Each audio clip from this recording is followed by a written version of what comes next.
July 2022. My first ever trip outside Toronto. I had no idea what to expect, but let's just say things got interesting. Hey guys, what's up? My name is Bize and today I'm going to take you back to July 2022 when I visited Ottawa for the first time. Now I live in Toronto, well, the suburbs, but Toronto just sounds cooler. Honestly, I had never really been outside of Toronto in Canada until that trip. So when a friend of mine from Ottawa invited me to visit during the Canada Day long weekend, I thought why not? It's time to step outside my comfort zone. While I was looking for places to stay, my friend suggested I try a hostel. I didn't even know what hostels were at that time. I'll admit I was a bit hesitant, but then I thought, what do I have to lose? So I decided to give it a shot and ended up staying at the Ottawa Backpackers Inn. And let me tell you, walking into that hostel was a game changer. The first thing that hit me was this wall covered in currency from all over the world. I remember thinking, oh, so this is the place where people from everywhere come together. That's when I realized hostels are not just places to sleep, they're communities.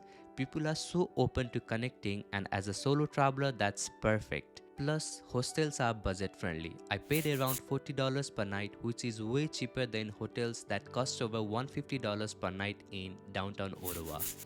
I've never looked back. Ever since then, I make hostels my first choice wherever I go. Now let's go to day 1. Day 1 was all about getting into the vibe of the city. I met up with my friend, grabbed some food, and then we hopped on bikes to explore the Gatineau Trail. We rented bikes from Escape Bicycle Tours, which cost around $28 for 4 hours. Now this was my first time biking on a trail, and let me tell you, I loved it until I gassed out after about an hour. And I had to track some breaks in between, but that's part of the fun, right? I didn't track it with any app at the time, but now I have learned all about apps like Strava and Garmin. I can't wait to share my adventures from Quebec City in a future video where I tracked everything. Trust me, it's full of surprises, so make sure to subscribe so you don't miss out. Later, I strolled around the ByWard market area, which was just 5 minutes away from my hostel. ByWard market is the oldest and most famous market in Canada, packed with restaurants, boutiques, and street vendors. It felt amazing to walk around Parliament Hill, the Rideau Canal Locks, and the Rideau Central Mall. Fun fact, the Rideau Canal is the oldest continuously operated canal system in North America and becomes the world's largest skating rink in the winter. I wrapped up the night by, well, getting a little too wasted at a bar alone. But hey, sometimes solo adventures can get a little wild. Now let's talk about day 2. Day 2 was special because it was Canada Day.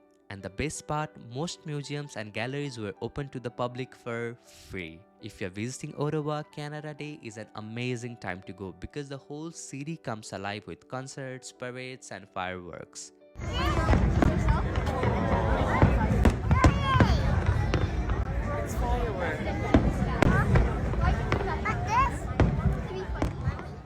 My friend and I decided to check out the Canadian Museum of History, and I get it, maybe you're wondering how do you make friends in a new city? Honestly, my secret is simple. Just be honest. If you're new to a city, tell people. Let them know you're exploring and you'll be surprised by how many connections you can make. Hostels are the best for this. They're full of people looking to meet new folks. In the afternoon, I visited the National Art Gallery, just wandering around soaking in the art, and then I spent the rest of the day exploring the streets near ByWard Market. It was the perfect way to end the day. Alright, so here is what I took away from my time in Ottawa. It definitely feels like a capital city with all the museums, galleries, statues, and government buildings everywhere. But here is the cool part. It's smaller than Toronto, and that makes it feel more accessible. Ottawa has all the perks of a city but with a slower pace. Honestly, if I were to live there, I think I would love it. It's the perfect balance of a big city energy with that cozy residential feel. If you're thinking about solo travel or stepping outside your comfort zone, trust me, Ottawa is a great place to start. It's affordable, walkable, and full of things to do. Don't overthink it. No, just go for it. Don't forget to like the video and subscribe to my channel, and I'll see you later, alligator.